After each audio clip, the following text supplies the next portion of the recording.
हाँ तो प्यारे बच्चे, आप सब कैसे हैं? मस्त। चलिए ठीक है। चलिए आज फिर से एक बार स्वागत है हमारे फ्यूचर कोचिंग क्लासेस पर। आज यूनिट फर्स्ट की पार्ट 4 पहुँचे हम लोग। आज हम आपको वैद्युत द्विध्रुव आघूर्ण के बारे में, वैद्युत द्विध्रुव के कारण किसी बिंदु पर वैद्युत क्षेत्र की तीव्रता के बारे में बताएंगे।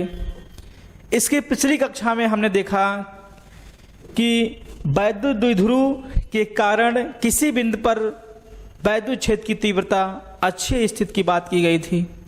आज निरक्षीय स्थिति की बात करते हैं और आज कुछ प्यारे प्यारे से क्वेश्चन लगाएंगे। ठीक, तो सब लोग कॉपी ओपन लेके आराम से बैठिए और चैनल को लाइक और सब्सक्राइब जरूर करा करिए। ठीक, चलिए तो डालते हैं पहला हेडिंग। पहला हेडिंग क्या है बच्चे? लिखेंगे वैद्युत द्विध्रुव के कारण।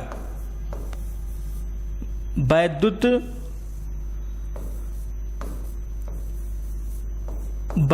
द्विध्रुव के कारण, ध्रुव के कारण किसी बिंदु पर, किसी बिंदु पर वैद्युत क्षेत्र की तीव्रता, वैद्युत क्षेत्र की तीव्रता, वैद्युत क्षेत्र की तीव्रता किसी वैद्युत द्विध्रुव के कारण किसी बिंदु पर वैद्युत क्षेत्र की तीव्रता। आज कंडीशन नंबर 2 है। कौन सा है? निरक्षीय स्थिति। कौन सी स्थिति है बेटा? निरक्षीय स्थिति है। ठीक है, निरक्षीय स्थिति, निरक्षीय स्थिति। आज हम लोग निरक्षीय स्थिति की बात करने वाले हैं। ठीक, तो क्या कहेंगे? एक बार सभी लोग बहुत ध्यान से इस इमेज को देखेंगे। यहां पे क्या है? ये क्या है? यह एक माइनस क्यू है और यह एक प्लस क्यू है। ये क्या है बेटा? वैद्युत द्विध्रुव है। वैद्युत द्विध्रुव है जो माइनस क्यू और प्लस क्यू से मिलकर क्या है? बना है। ठीक है, और इनके जो बीच की, ये इसका क्या है? मध्य बिंदु है और इनके बीच की दूरी क्या है बेटा? 2l है। हम l में 2 बार में डिवाइड कर देते हैं। ठीक है, इनके बीच की दूरी क्या है? 2l है। एक l ये और एक l ये मिलके क्या बन गए? 2l बन गए। ठीक है, माना एक वैद्युत द्विध्रुव है जो माइनस क्यू और प्लस क्यू से मिलके बना है। इनके बीच की दूरी क्या है? 2l है। अक्षीय स्थिति में जो बिंदु P था वो कहाँ रखा गया था? इनके क्षैतिज में। किसमें? क्षैतिज में। अब की बार इस बिंदु को कहाँ रखेंगे? ऊर्ध्व पर या ऊर्ध्वाधर रखेंगे। तो कहेंगे इस बिंदु से, इस वैद्युत द्विध्रुव के केंद्र O से R दूरी पर। कहाँ बेटा? R दूरी पर। यहां लिख देते हैं R दूरी पर एक बिंदु P है जिस पर हमें वैद्युत क्षेत्र की तीव्रता ज्ञात करनी है। ठीक है, अब प्लस क्यू से ये दूरी मिलाएंगे और यहां से इसको मिलाएंगे तो क्या हो जाएगा? ये तो ये क्या हो जाएगा बेटा? अब देखिए यहां पे प्लस क्यू से बिंदु P के बीच की दूरी क्या होगी? माइनस क्यू से बिंदु P के बीच की दूरी क्या होगी? हम इसको निकालते हैं। किस रूप से निकालेंगे? पाइथागोरस प्रमेय से।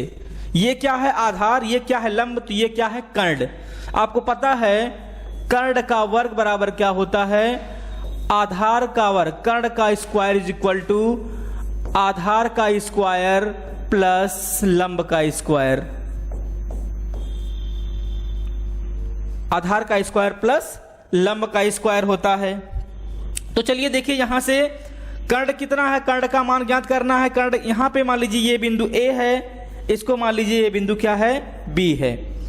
तो कर्ण क्या हो जाएगा? APA। क्या हो जाएगा? PA का स्क्वायर इज इक्वल टू आधार का स्क्वायर क्या है? आधार का स्क्वायर प्लस लंब का स्क्वायर कर लीजिए, चाहे लंब का स्क्वायर प्लस आधार का स्क्वायर करिए, बात एक ही है। ठीक है, तो यहाँ पे ये हो जाएगा आर स्क्वायर प्लस या L square plus R square कर लें, L square plus R square. ठीक है, ये हो गया आपका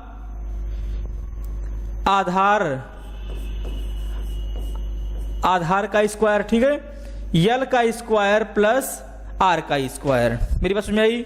अब यहां पे पी ए बराबर क्या हो जाएगा, पी ए बराबर इधर हो जाएगा रूट में R square plus L square. चाहे इसको R square plus L square लिखिए, चाहे L square plus R square लिखिए, दोनों पॉजिटिव हैं। ठीक है, चाहे 5 + 2 = 7, 2 + 5 = 7, बात दोनों का क्या है, एक ही है। बात समझ आई। तो यहां पे जो इसके बीच की दूरी आई वो वो कितनी आ गई, रूट में आ गई R square plus L square. इसके बीच की दूरी भी वही हो जाएगी। इसके बीच की दूरी क्या हो जाएगी बेटा, आपकी ये भी दूरी क्या हो जाएगी, R square plus L square. ठीक है, अब इन दोनों का परिणामी जब देखेंगे, घटक देखेंगे, तो ये हो जाएगा आपका E1 sin थीटा, ये हो जाएगा आपका E2 sin थीटा। अब इसके इस तरीके से मिलाएंगे इसको, तो ये जो हो जाएगा आपका ये हो जाएगा आपका E1 cos थीटा, ये हो जाएगा आपका E2 cos theta. Plus Q के कारण जो वैद्युत क्षेत्र की तीव्रता होगी वो E1 होगी, माइनस Q आवेश के कारण जो वैद्युत क्षेत्र की तीव्रता होगी वो बेटा क्या होगा, E2 होगा। ठीक है, चलिए अब इसका हम निगमन करते हैं। क्या करते हैं, निगमन करते हैं। तो यहां लिखेंगे निगमन। क्या करेंगे, निगमन। निगमन में क्या लिखेंगे, माना एक वैद्युत द्विध्रुव है,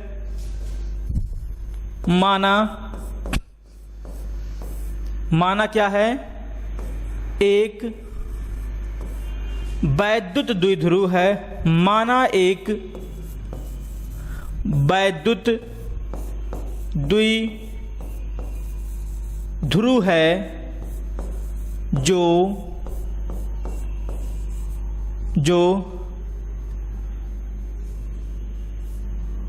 -Q तथा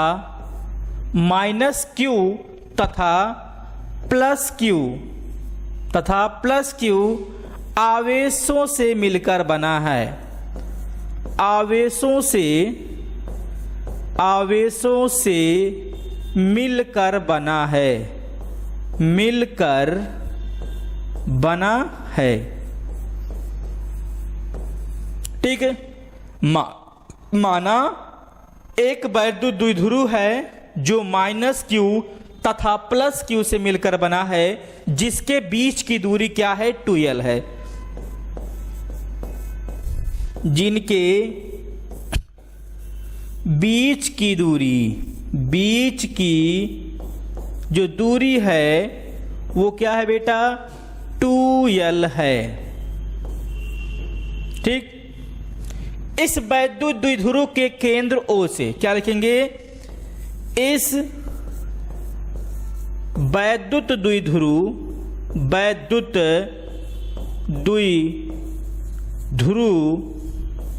के केंद्र O से स्मॉल r दूरी पर ऊर्ध्वाधर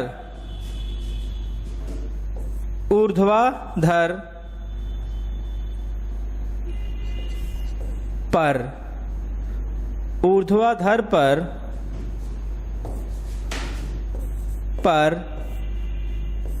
एक बिंदु क्या है, एक बिंदु P है। क्या है बेटा, एक बिंदु P है जिस पर वैद्युत क्षेत्र की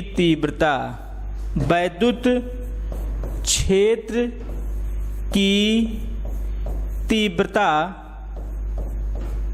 तीव्रता ज्ञात करनी है, ज्ञात करनी है। ठीक, माना एक वैद्युत द्विध्रुव है जो -q तथा +q से मिलकर बना है, जिसके बीच की दूरी 2l है। इस वैद्युत द्विध्रुव के केंद्र O से r दूरी पर ऊर्ध्व बिंदु पर एक बिंदु P है, जिस पर वैद्युत क्षेत्र की तीव्रता ज्ञात करनी है। ठीक है, आगे क्या लिखेंगे? आगे क्या लिखेंगे बेटा? तो यहां लिखेंगे, चलिए आगे हम लिखेंगे कि +q आवेश से, +q आवेश से बिंदु P के बीच की दूरी रूट में r² + l² तथा वैद्युत क्षेत्र की तीव्रता, वैद्युत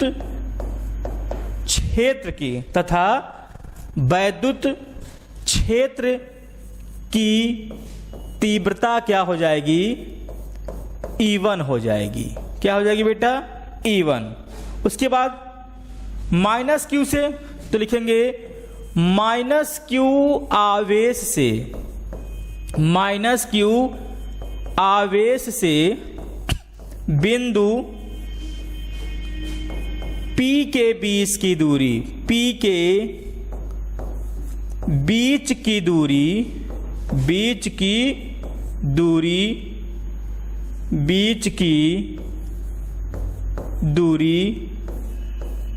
r² + l² तथा वैद्युत क्षेत्र की तीव्रता, वैद्युत क्षेत्र की तीव्रता क्या हो जाएगी बेटा? E2। अब की बार की तीव्रता E2 है। क्या है? E2 है। -q के कारण क्या है? E1 है। दोनों की दूरी, दोनों आवेशों से बिंदु P के बीच की दूरी सेम है, लेकिन +q आवेश के कारण वैद्युत क्षेत्र की तीव्रता E1 है तथा -q आवेश के कारण वैद्युत क्षेत्र की तीव्रता E2 है। ठीक है, चलिए अब हम बात करते हैं इनके लगने वाले वैद्युत क्षेत्र की तीव्रता की। तो क्या लिखेंगे? यहां पे लिखेंगे +q आवेश के कारण, +q आवेश के कारण बिंदु P पर लगने वाला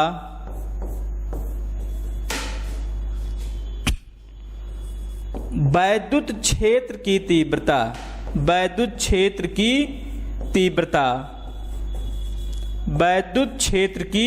तीव्रता।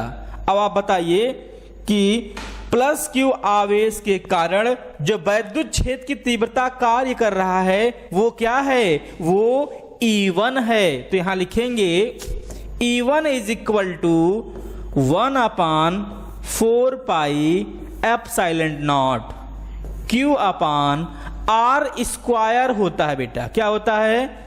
r² होता है। ठीक है, यहां लिखिएगा कारण क्या होता है? नीचे r² होता है। क्या होता है? r² ε0 r²। q/r² होता है। क्या होता है? q/r² होता है। किसके कारण r² होता है? किसी बिंदु आवेश के कारण वैद्युत क्षेत्र की तीव्रता q/r² होता है। लेकिन यहां पे +q आवेश से बिंदु P के बीच की दूरी r ना होकर रूट में R square plus L square है। तो यहां पे आर ना होके क्या हो जाएगा, R square plus L square. तो क्या लिखेंगे, E1 is equal to 1/4 pi epsilon naught Q upon root में R square plus L square का होल स्क्वायर। क्या हो जाएगा, R square plus L square का होल स्क्वायर, और स्क्वायर से रूट कैंसिल हो जाएगा तो क्या बच जाएगा बेटा, E1 is equal to 1/4 pi epsilon naught Q upon R square plus L square. ये वैद्युत क्षेत्र की तीव्रता कार्य करेगी किसके कारण, प्लस Q आवेश के कारण। ठीक है, ये वैद्युत क्षेत्र की तीव्रता कार्य करेगी किसके कारण, किस आवेश के कारण, प्लस Q आवेश के कारण। ठीक, अब निकालेंगे किसके लिए, माइनस Q आवेश के कारण। तो यहां क्या लिखेंगे, यहां लिखेंगे माइनस Q आवेश के कारण, आवेश के कारण, कारण बिंदु P पर, बिंदु P पर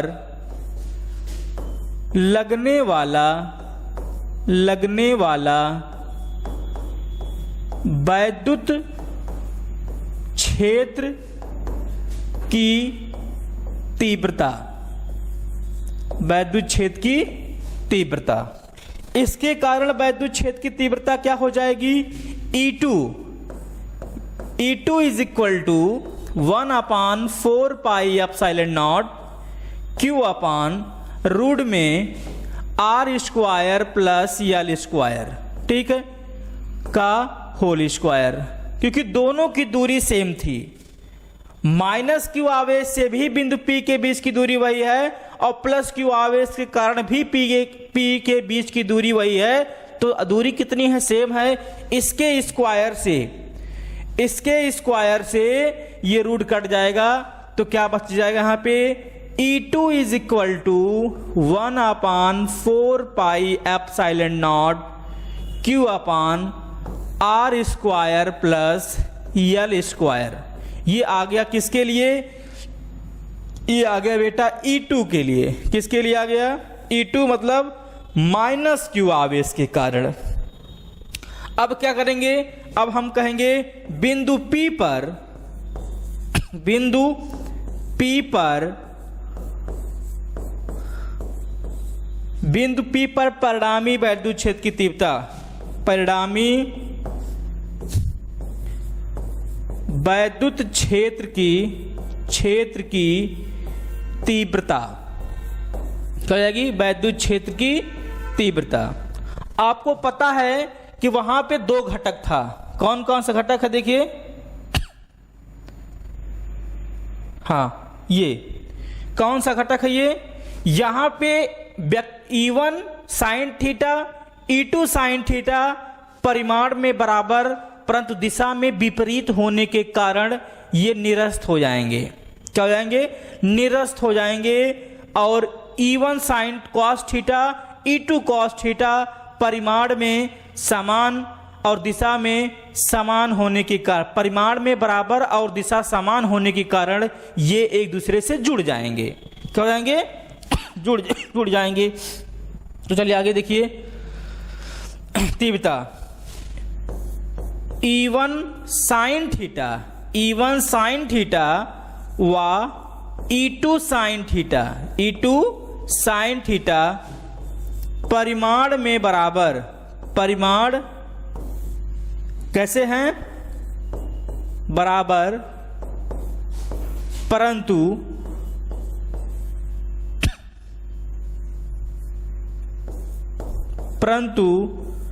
दिशा विपरीत होने के कारण, विपरीत होने के कारण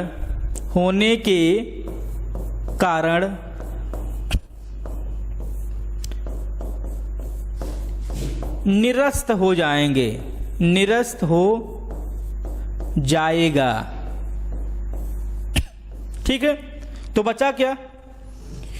E1 sine theta E1 cos theta व E2 कॉस थीटा ये क्या है? परिमाण में क्या है? ये बराबर है बेटा। क्या है? बराबर। परंतु दिशा कैसी है इनकी? दिशा कैसी है इनकी भाई? इनकी दिशा क्या है? समान है। इसलिए इनका परिणामी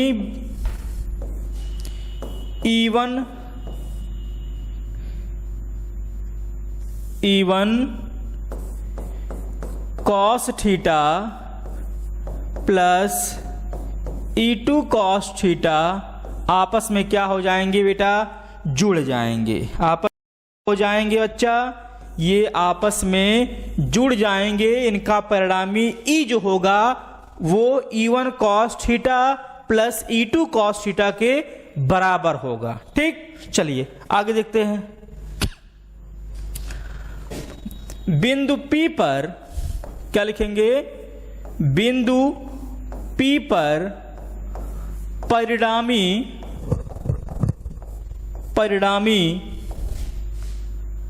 वैद्युत क्षेत्र की तीव्रता वैद्युत क्षेत्र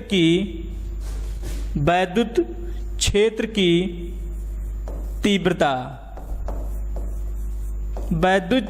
तीव्रता क्या हो जाएगी? यहां से वैद्युत क्षेत्र की तीव्रता E बराबर E1 cos theta plus E2 cos theta. ठीक है, E1 cos theta plus E2 cos theta. अब हम क्या करते हैं? यहां से ये E1 का मान है और ये E2 का मान है। इन दोनों के मान को हम उस इक्वेशन में रखते हैं। क्या करते हैं? परिणामी वैद्युत क्षेत्र की तीव्रता में रखेंगे किसका मान? E1 और E2 का मान। चलिए देखिए, E1 और E2 का मान। तो जब मान रखेंगे तो यहां से क्या आ जाएगा? E बराबर E1 का मान 1/4 पाई एप्सिलॉन नॉट Q अपान R square plus L square cos theta plus E2 का मान 1/4 पाई एप्सिलॉन नॉट Q अपान R square plus L square cos theta. दोनों सेम हैं। मैं अगर बोल दूं आपको ये x है ये भी x है तो ये मिलके क्या हो जाएंगे बेटा? 2x। अगर ये x है और ये x है दोनों मिलके क्या हो जाएंगे? 2x। इसी प्रकार 1/4 पाई एप्सिलॉन नॉट Q अपान R square plus L square दोनों सेम है तो 1/4 पाई एप्सिलॉन नॉट Q अपान R square plus L square हो जाएगा। ठीक है, चलिए देखिए यहां पे क्या लिखेंगे? यहां हो जाएगा आपका E बराबर 2 दो बार ना लिखा है तो लिखेंगे 2 × 1/4 पाई एप्सिलॉन नॉट Q अपान R square plus L square into cos theta. अब आपको पता है बेटा कॉस थीटा बराबर क्या होता है? आधार बटे कर्ण। Cos theta is equal to आधार बटे कर्ण। आधार बटे कर्ण होता है। Cos theta is equal to आधार बटे कर्ण। और जब हमने इमेज को दोबारा देखा, जब हमने क्या किया फिगर को दोबारा देखा तो यहां पे देखा गया कॉस बराबर क्या था? आधार बटे कर्ण। आधार कितना है बेटा? ये चाहे इस एंगल में देखो चाहे इस एंगल में देखो दोनों एंगल में बात एक ही है। आधार क्या है यल, खंड क्या है R square plus L square. ठीक है, तो यहां से कॉस थीटा का मान रखेंगे तो ये क्या बन जाएगा यल अपान, ये कॉस थीटा है जो यहां पे आया मान L upon R square plus L square, ये ठीक है R square plus L square. और ये किसमें है बेटा, ये रूट में है, किसमें है रूट में है ये। ठीक, अब इसका मान हम कॉस थीटा का मान इसमें रखेंगे तो ये क्या हो जाएगा ई बराबर 2 गुणे 1/4 pi epsilon naught Q upon R square plus L square into cos theta का मान L upon R square plus L square. ठीक है, इतनी बात सबको समझ में आई। यहां हमने यल अपान रूट में R square plus L square का मान रखा है। ये कहां से आया, उस त्रिभुज से। कैसे, कॉस बराबर क्या होता है, कॉस थीटा बराबर होता है आधार बटे कर्ण। आधार का मान यल था, कर्ण का मान R square plus L square root में था। ठीक, चलिए आगे देखिए। अब इनको हल करते हैं आगे, तो क्या निकल के आया ये ई बराबर 2 गुणे 1/4 pi epsilon naught Q upon R square plus L square into L upon root में R square plus L square, यही था ना। चलिए अब क्या हो जाएगा, ये E is equal to 2 into 1/4 pi epsilon naught Q upon R square plus L square into L upon R square plus L square का 1/2 क्या हो जाएगा 1/2 1/2। ये 1/2 कहां से आया, 1/2 कहां से आया भाई, R square plus L square का 1/2। ये रूट का मान है, रूट का मतलब होता है आधा, आधा का मतलब 1/2। ठीक है, नीचे जो घात है बेटा, घात आपस में क्या करते हैं, जुड़ते हैं। तो ई बराबर 2 into 1/4 pi epsilon naught Q upon R square plus L square, ये अपने के पावर में 1 है। चलिए यहां ही देख लीजिए, ये अपने के पावर में 1 है, ये अपने के पावर में 2 है। तो यहां क्या हो जाएगा 3/2, क्या हो जाएगा 3/2। कैसे हो गया, 1/2 प्लस 1, इसका एलसीएम लेंगे 2 आएगा, 2 1 के 2, 1 दूना 2, तो कितना हो गया बेटा ये 3/2। घात कैसे जुड़ा, ये क्या हो गया 3/2, यहां पे रख दिया गया 3/2। अब आर स्क्वायर की अपेक्षा, आर स्क्वायर की अपेक्षा यल स्क्वायर बहुत छोटी राशि है, इसलिए इसको छोड़ देते हैं, नगण्य मान लेते हैं। तो बचा क्या हमारे पास, E is equal to 2 into 1/4 pi epsilon naught Q upon R square का 3/2 बचा। ठीक, चलिए आगे देखिए क्या बचा, आगे इसके क्या होगा। अब यहां देखिए इस 2 से ये 2 कट जाएगा। ठीक है, 2 से जब 2 कटे जाएगा तो हमारे पास बचा क्या, अब यहां बच गया हमारे पास ये E is equal to 2 into 1/4 pi epsilon naught Q upon R की पावर 3, क्यू अपान आर की पावर 3।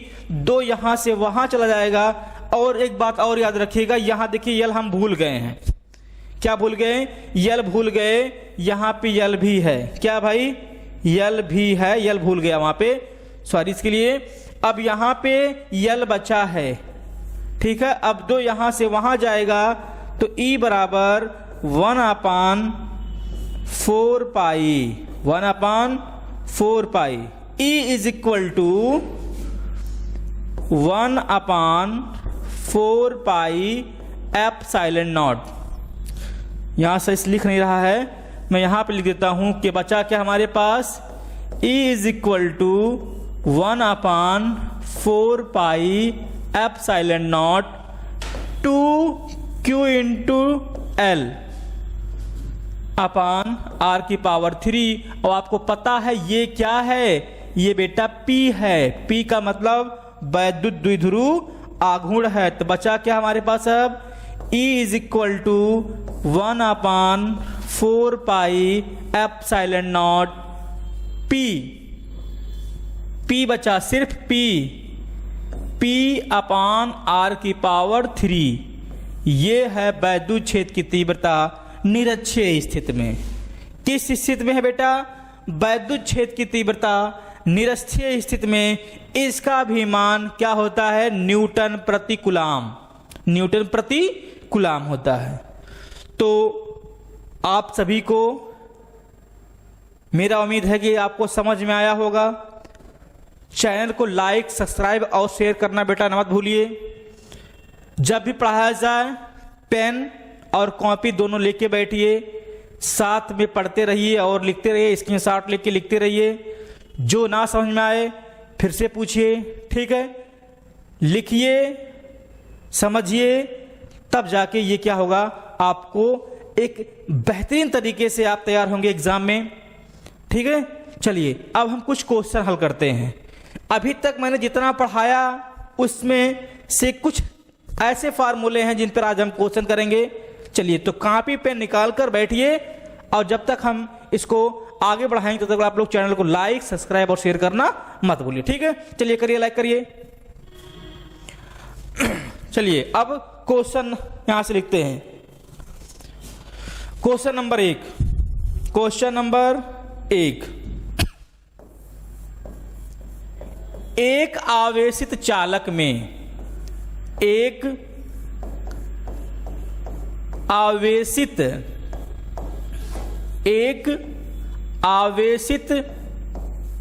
चालक में 4000 इलेक्ट्रॉन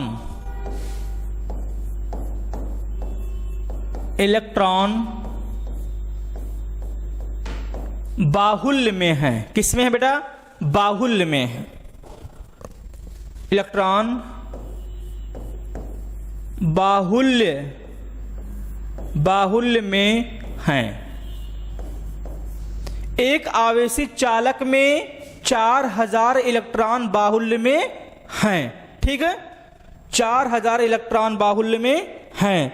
चालक में उपस्थित कुल आवेश, चालक में उपस्थित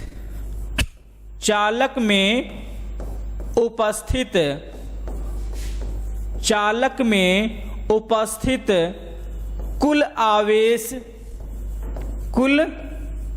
आवेश तथा चालक में उपस्थित कुल आवेश तथा प्राकृत बताइए। क्या बताइए, प्राकृत बताइए।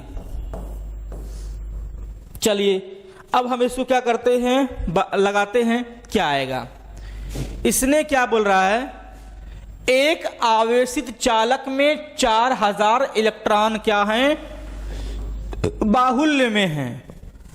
चालक में उपस्थित कुल आवेश तथा इसकी प्राकृत ज्ञात कीजिए। क्या आएगी इसकी प्राकृति। चलें अब इसका क्वेश्चन लगाएं कैसे, इसको देखिए। क्या दिया है, एक आवेशित चालक में 4000 इलेक्ट्रॉन बाहुल्य में हैं।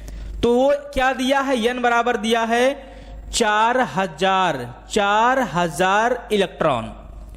बाहुल्य का मतलब अधिक है।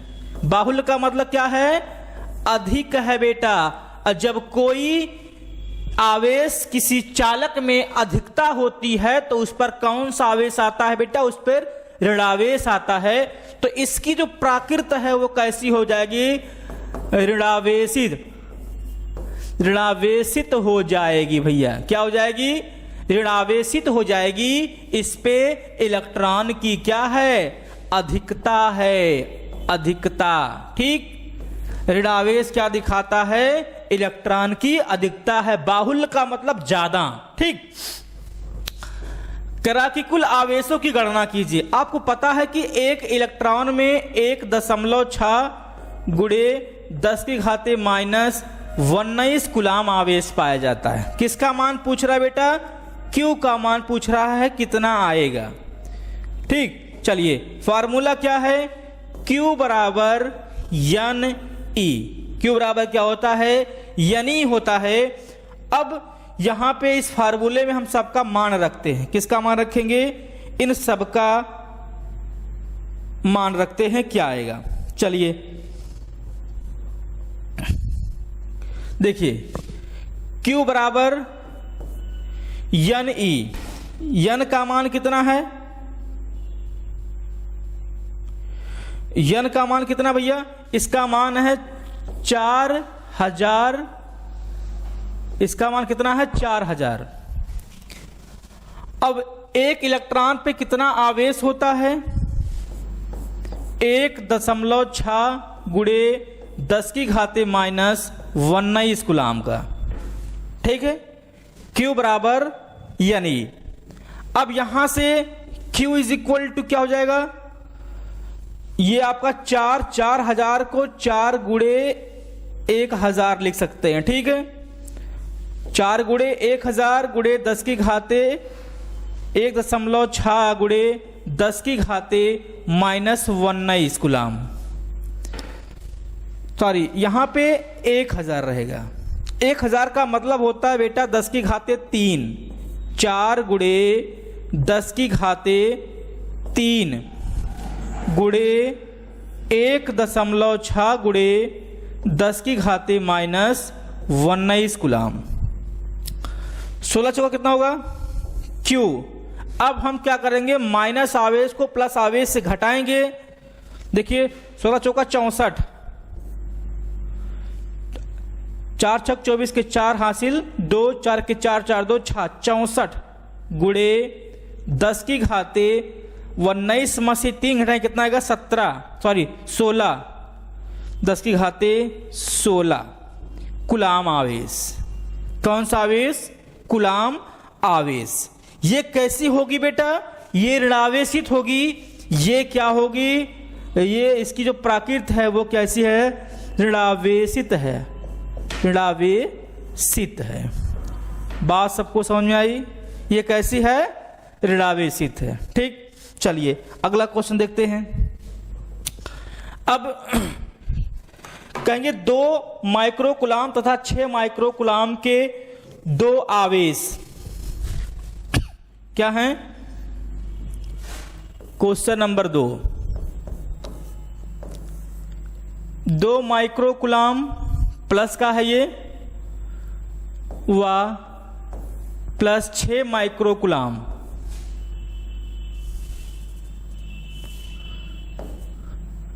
प्लस 2 माइक्रो कूलाम व प्लस 6 माइक्रो कूलाम के 2 आवेश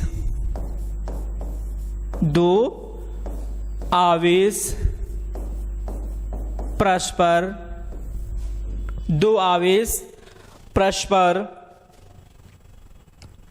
12 न्यूटन के बल से प्रतिकर्षित करते हैं। परस्पर 12 न्यूटन के बल से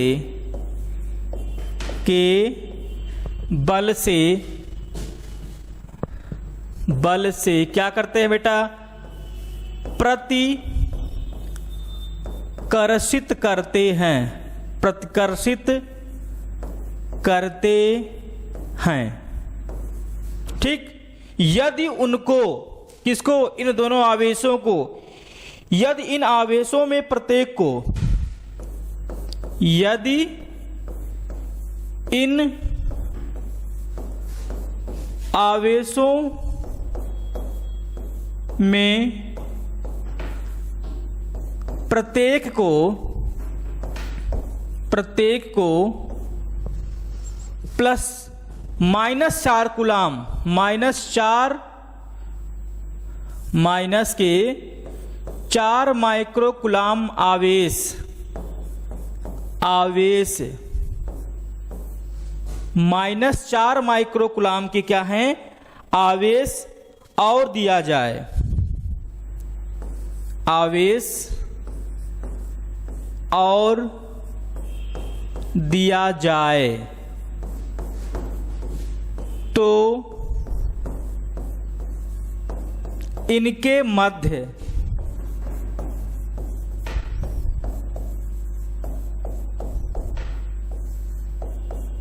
कितना, ये क्या है, कितना कितना बल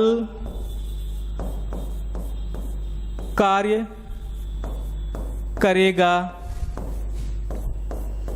तथा उनकी प्रकृति क्या होगी, प्रकृति क्या होगी, ठीक, तथा उनकी प्रकृति क्या होगी। चलिए, एक 2 माइक्रो कूलाम का आवेश है, एक 6 माइक्रो कूलाम का आवेश है, इनके बीच 12 न्यूटन का बल लगता है। ये कह रहा है कि 1 + 2 माइक्रो कूलाम का आवेश है, दूसरा +6 माइक्रो कूलाम का आवेश है।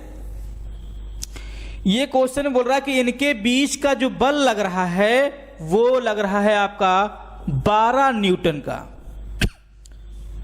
कह रहा कि यदि इसको -4 माइक्रो कूलाम और इसको भी -4 माइक्रो कूलाम दे दें तो इनके मध्य कितना बल कार्य करेगा। मेरी बात ध्यान सुनना। कह रहा कि यदि हम इसको 4 माइक्रो कूलाम दे दें, -4, ये +2 है, इसमें हम -4 और जोड़ लें तो -4 + 2 घट जाते हैं बेटा, कितना आएगा, -2 आएगा। -4 में से +2 जोड़ेंगे तो कितना आएगा, -2 माइक्रो कूलाम आएगा। और जब इसको भी -4 कूलाम आवेश देंगे कितना आएगा, +2 माइक्रो कूलाम आएगा। ठीक है, क्योंकि 6 बड़ा है, -4 छोटा है। करा कि यदि इन दोनों को -4 कूलाम आवेश और दे दिया जाए तो इनका आवेश ये हो जाएगा। ठीक, अब इनके मध्य कौन सा बल कार्य करेगा, कितना बल कार्य करेगा, वही बल पूछा है। Q1 का मान पता है, Q2 का मान पता है, F का मान निकालना है। इसका मतलब हमें यहां पे R चाहिए। देखिए, Q1 का मान पता है, ये Q1 का मान है, ये Q2 का मान है, F का मान निकालना है। और F का मान निकालने के लिए Q1, Q2 और R पता होना चाहिए। इसी का आंसर पूछ रहा है वो। ठीक, तो R कहां से निकालेंगे, इस इक्वेशन से, इस वाले से, पहले वाले फिगर से। इसमें Q1 पता है, Q2 पता है, F पता है, तो R हम आसानी से निकाल सकते हैं। ठीक है, तो चलिए इसको सॉल्व करते हैं। यहां पे देखिए Q1 कितना दिया था, +2 माइक्रो कूलाम। आपको पता है 1 माइक्रो कूलाम बराबर 10 की घाते -6 होता है, 6 कूलाम। 1 माइक्रो कूलाम बराबर 10 की घाते 1 माइक्रो कूलाम बराबर 10 की घाते -6 कूलाम। इसी प्रकार 2 माइक्रो कूलाम बराबर क्या हो जाएगा, 2 × 10 की घाते -6 कूलाम। ठीक, तो Q1 का मान कितना आ गया, Q1 का मान आ गया 2 × 10 की घाते -6 कूलाम। और Q2 कितना दिया था, 6 माइक्रो कूलाम, तो इसको बनाएंगे कूलाम में 10 की घाते -6 कूलाम हो जाएगा। और F का मान कितना दिया था भैया, F का मान दिया है इसमें 12 न्यूटन का बल। किसका बल, 12 न्यूटन। तो यहां पे यह बराबर क्या है, 12 न्यूटन। इन इक्वेशन से हम क्या निकालेंगे, R का मान। इसके बाद इसको दूसरे फिगर में रखेंगे तो वहां पे F का मान निकल जाएगा। ठीक है, तो चलिए लगाते हैं इसको। फार्मूला क्या है, F = 1/4 pi ε0 Q1 Q2 / R²।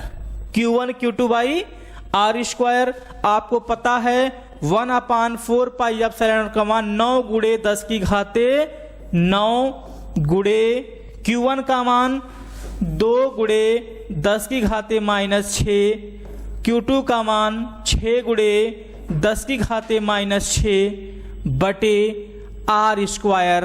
Are का मान कितना है ज्ञात करना है बेटा, क्या करना है ज्ञात करना है। एफ का मान दिया है, कितना दिया है एफ का मान, एफ का मान दिया है 12 न्यूटन। तो यहां से R square is equal to क्या हो जाएगा, आर स्क्वायर बराबर 12 चला जाएगा नीचे, तो लिखेंगे देखो अंक को एक तरफ कर लेते हैं इधर से, तो 9 गुणे 2 गुणे 6 गुणे 10 की घाते 9, 10 की घाते 9 गुणे 6 12, 10 की घाते -12 -6 जुड़ जाएगा और नीचे हो गया कितना 12 6 दूना 12।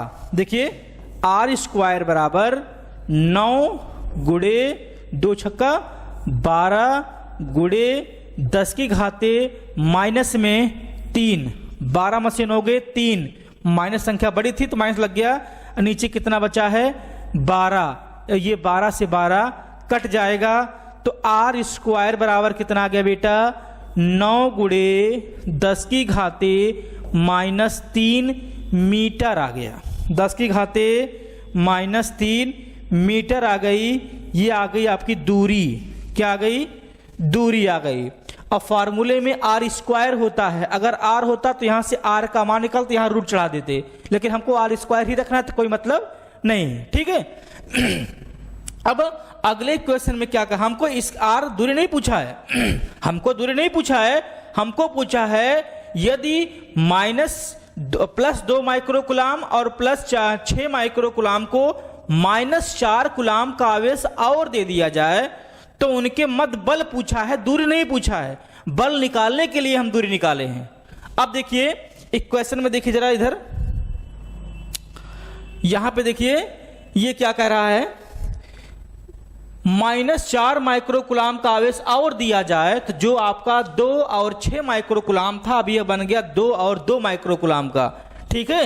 यहां पे आवेश दोनों कैसे हैं देखो प्लस प्लस के हैं, Q1 भी प्लस है Q2 भी प्लस है, तो इनकी जो प्रकृति होगी वो प्रतिकर्षण की होगी, क्योंकि समान परमाणु के आवेश है ना, प्लस प्लस के आवेश है, दोनों समान चार्ज हैं तो प्रतिकर्षण लगेगा। लेकिन अब देखिए यहां पे इन पर चार्ज बदल गया, एक माइनस हो गया और एक प्लस हो गया। अब इनकी प्रकृति कैसी हो गई, आकर्षण की प्रकृति हो गई, विपरीत प्रकार के आवेश हो गए, ठीक है। चलिए आगे देखिए आगे क्या है, अब क्या हो गया, अब Q1 का मान कितना आ गया -2 गुणे 10 की घाते -6 माइनस Q2 बराबर कितना हो गया +2 गुणे 10 की घाते -6, ये माइक्रो कुलाम में था हमने कुलाम में बना दिया। दूरी कितनी आ गई बेटा इनकी,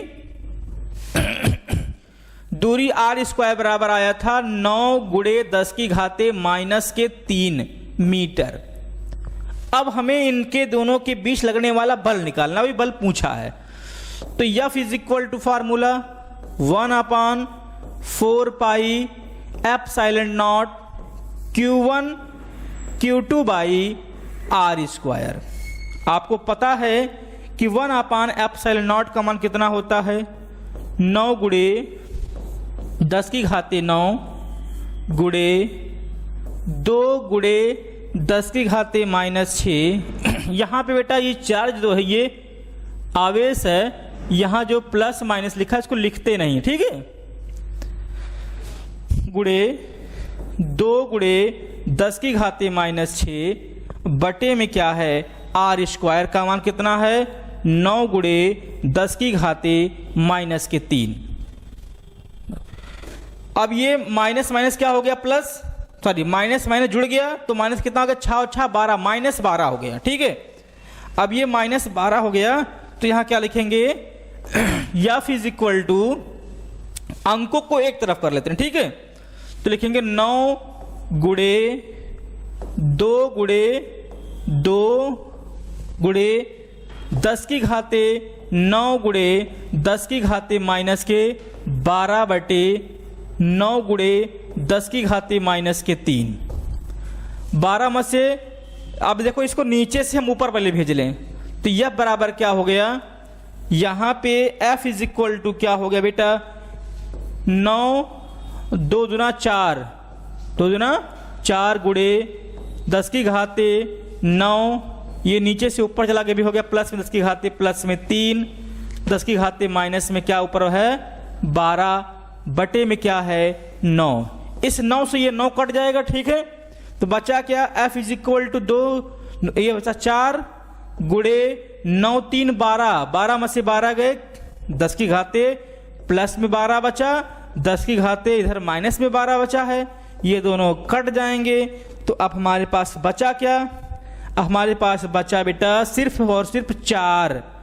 F is equal to 4 newton का बल कार्य करेगा और इनकी प्राकृत कैसी होगी, आकर्षण की।